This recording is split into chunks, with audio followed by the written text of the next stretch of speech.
All right. We are back here at Song of the Day, coming to you from the Rock Cave. I'm your host, Mark Pierce. It's Thursday. For those of you who are thirsty, it is Thursday.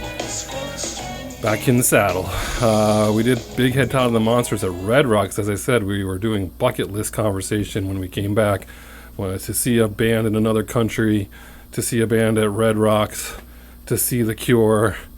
Somewhere on that list to go to Madison Square Garden. Check.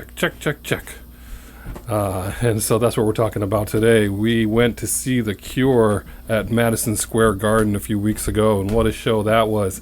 Again, we saw them in London in December at Wembley Arena. Hard to beat that show, I would say. But we're going to talk about this tour. This is the Shows of a Lost World North American Tour, May, June, July. How many? 30 cities, 30 dates? Not 30 cities, 30 dates. Some multiple nights in some cities.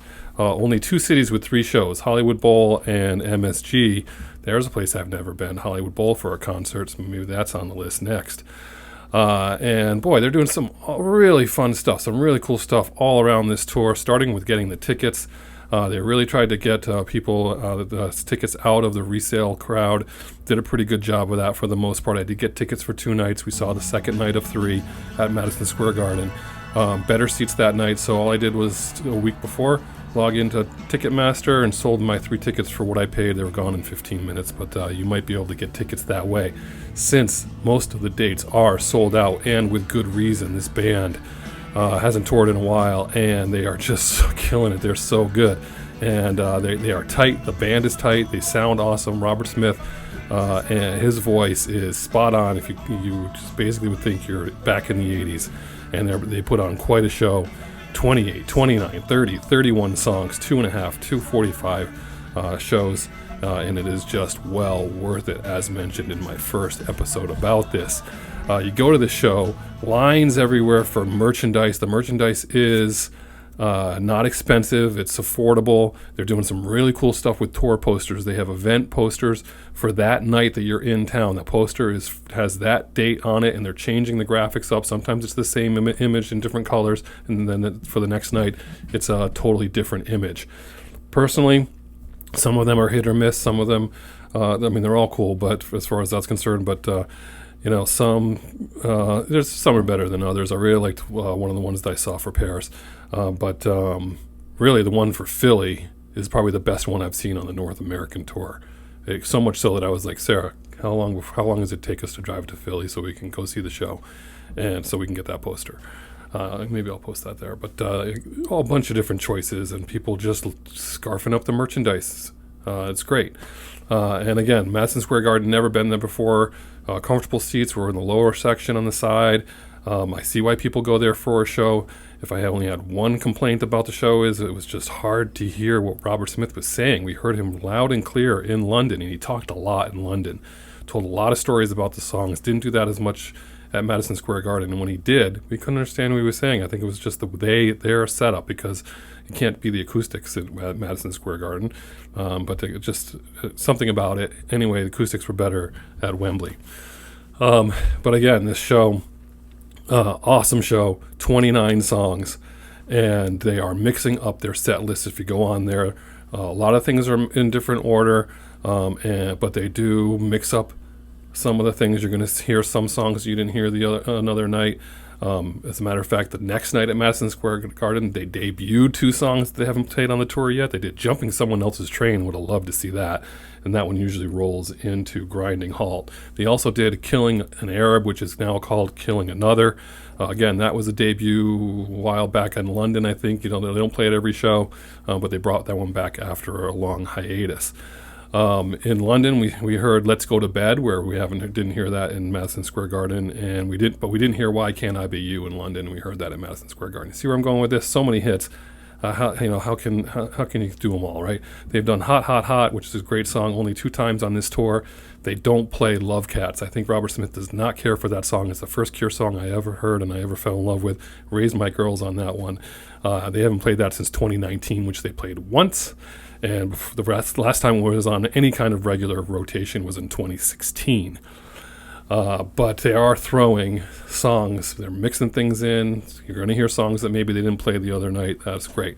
If you're sitting there going to this show and you're listening to the first 15 songs, you're probably going to hear maybe 4 songs that you like, unless if you're a casual fan. If you're a big time fan, you're going to be happy. But then you're thinking to yourself, how can this be? But then you wait for it. And in that first 15 songs, you're going to hear some deeper cuts like "Burn" from The Crow. Great song, and a great song live. And if you didn't know it, didn't matter because it was awesome. They brought out Like Cockatoos from "Kiss Me, Kiss Me, Kiss Me." They did "Push" from "Head on the Door." These are all great songs. First encore 5 songs. "I Can Never Say Goodbye" is a song about the loss of his brother, his late brother. He didn't say that this time around, but we learned that in London. There's 5 new songs on an album that is yet to be released. They don't have a label, so they're working on that, but that's what they play in the first set of songs. I believe they play 5 of them. But the first encore, "Shake Dog Shake" from The Top. I didn't know that song until I saw them in London. Love that song, and it's great live. They got great graphics in the background, just so good. And "A Forest" was amongst that. And then encore number 2, if you've been sitting there waiting, all of a sudden it's boom, boom, boom, boom. They played "Lullaby," "The Walk," "Friday I'm in Love," "Doing the Unstuck," "Close to Me," "Why Can't I Be You," "In Between Days," "Just Like Heaven," and "Boys Don't Cry." Wow. I mean, they just smoked it. What a great show that was, and people are just so happy. We stood up and we danced for pretty much the whole show. A lot of people are getting older, they're wanting to sit. We're not sitting for this show. And I just love this tour, and if you can go see it, you should. It's amazing. Michael Murray, what did you think? Sharon Johnson, we saw you at that show, loved it. You went 2 nights, you went the next night, you were down on the floor. Sam, you were there at the show, loved it. So many people I know go and try to catch this show, and it is worth it. I don't know if I can pick a song of the day. I mean, how do you pick a favorite Cure song? There's like 30 or 40 of them. I mean, "Burn" was awesome. Maybe I'll put that one down there. But "Fascination Street," "Disintegration," "Friday I'm in Love," "Just Like Heaven," and my sister-in-law Emily's favorite. How do you pick it? I'm going to post some of the videos below, the ones that I took. But anyway, catch The Cure live if you can. Who knows if they're going to tour again, right? We don't know. It's been a long time since they toured. They're getting up there in age. Who knows? This is your chance to take it. While you see a chance, take it. Somebody said that. The Cure, one of my favorite bands ever. We got the Cure poster right over there. We're waiting for the tour poster to arrive. I've got my London poster here, already framed. That one's pretty good, right? You guys like that one? I thought that's pretty good. That's the one from London. We're all about the Cure here in the cave right now. All right, 8 minutes, people. I don't know. Can he ever do an episode that's 5 minutes long? Please, Mark. Listen to the Cure today as you roll into the weekend. Have a good one, and as usual, I'll catch you on the flip side.